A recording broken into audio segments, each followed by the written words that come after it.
In 2013, I decided to meet my enemies. I was a 27-year-old award-winning documentary filmmaker and a proud feminist, and I was determined to expose the dark underbelly of the men's rights movement. At that point, all I knew of the men's rights movement was from what I read online, that it's a misogynistic hate group actively working against women's equality. While the vast majority of my previous work was about women's issues, I directed documentaries about reproductive rights, single motherhood, and the need for more girls to get into STEM education. So when I learned that no one had ever documented the men's rights movement in a film before, I saw it as an opportunity to continue fighting for women's equality by exposing those preventing it. So for 1 year, I traveled North America, meeting the leaders and followers of the men's rights movement. I spent anywhere from 2 hours up to 8 hours interviewing each individual men's rights activist, also known as MRA. And I filmed 44 people total. And there's an important rule in documentary filmmaking. As an interviewer, you do not interrupt. So I'm asking questions, and I'm getting their full life story. And in the moment, I didn't realize it. But now looking back, I can see that while I was conducting my interviews, I wasn't actually listening. I was hearing them speak, and I knew the cameras were recording. But in those moments of sitting across from my enemy, I wasn't listening. What was I doing? I was anticipating. I was waiting to hear a sentence, or even just a couple of words in succession that proved what I wanted to believe, that I had found the misogynist, the ground zero of the war on women. A couple of times I thought I had it. There was one men's rights activist that said to me, "Just walk outside and look around. Everything you see was built by a man." Ooh, his statement felt anti-women. I felt my jaw clench, but I sat quietly, as a documentarian should, while removing all the space between my upper and lower molars. After my year of filming, I was reviewing the 100 hours of footage I had gathered, replaying and transcribing it, which, believe me when I say, no one will ever listen to you more than someone who transcribes your words. You should write that down. So I was typing out every word meticulously, and through that process, I began to realize that my initial knee-jerk reactions to certain statements weren't really warranted, and my feeling offended didn't hold up to intense scrutiny. Was that statement about men having built the skyscrapers and the bridges anti-women? I thought, well, what would be the gender reverse scenario? Maybe a feminist saying, "Just look around. Everyone you see was birthed by a woman." Wow, that's a powerful statement. And it's true. Is it anti-male? I don't think so. I think it's acknowledging our unique and valued contributions to our society. Well, luckily, while I was making the Red Pill movie, I kept a video diary, which ended up tracking my evolving views. And in looking back on the 37 diaries I recorded that year, there was a common theme. I would often hear an innocent and valid point that a men's rights activist would make, but in my head, I would add on to their statement a sexist or anti-woman spin, assuming that's what they wanted to say but didn't. So here are two examples of how that would go. A men's rights activist, an MRA, would say to me, "There are over 2,000 domestic violence shelters for women in the United States, but only one for men. Yet multiple reputable studies show that men are just as likely to be abused." I would hear them say, "We don't need 2,000 shelters for women. They're all lying about being abused. It's all a scam." But in looking back on all the footage I'd gathered of men's rights activists talking about shelters, and all the blogs they've written and the video live streams they posted on YouTube. They're not trying to defund women's shelters, not at all. All they're saying is that men can be abused too, and they deserve care and compassion. Second example, a men's rights activist would say to me, "Where is justice for the man who was falsely accused of raping a woman? And because of this accusation, he loses his college scholarship and is branded with the inescapable title of rapist." I would hear them say, "A woman being raped isn't a big deal." It's as if I didn't hear the word falsely accused of rape. All I heard was he was accused of rape. Of course, rape is a big deal, and all the men's rights activists I met agreed it is a horrible thing to have happened to anyone. I eventually realized what they're saying is they're trying to add to the gender equality discussion who is standing up for the good-hearted, honorable man that loses his scholarship, his job, or worse yet, his children, because he's accused of something he absolutely did not do. Well, I couldn't keep denying the points they were making. There are real issues. But in my effort to avoid agreeing with my enemy completely, I changed from putting words in their mouth to acknowledging the issue, but insisting they are women's issues. So here are two examples of how that would go. A men's rights activist would say to me, "Men are far more likely to lose their child in a custody battle."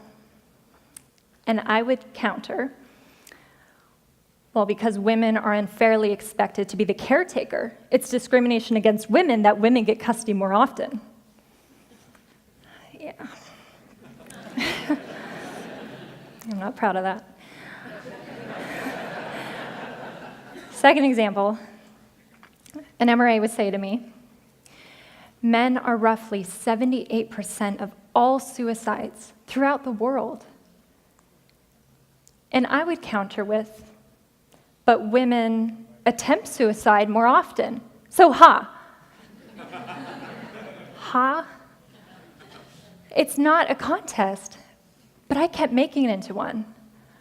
Why couldn't I simply learn about men's issues and have compassion for male victims without jumping at the opportunity to insist that women are the real victims? Well, after years of researching and fact-checking what the men's rights activists were telling me, there is no denying that there are many human rights issues that uniquely or disproportionately affect men. Paternity fraud uniquely affects men. The United States Selective Service, in the case of a draft, still uniquely affects men.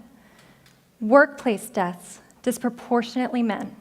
War deaths, overwhelmingly men. Suicide, overwhelmingly men. Sentencing disparity, life expectancy, child custody, child support, false rape allegations, criminal court bias, misandry, failure to launch, boys falling behind in education, homelessness, veterans issues, infant male genital mutilation, lack of parental choice once a child is conceived, lack of resources for male victims of domestic violence. So many issues that are heartbreaking if you are the victim or you love someone who is the victim of any one of these issues.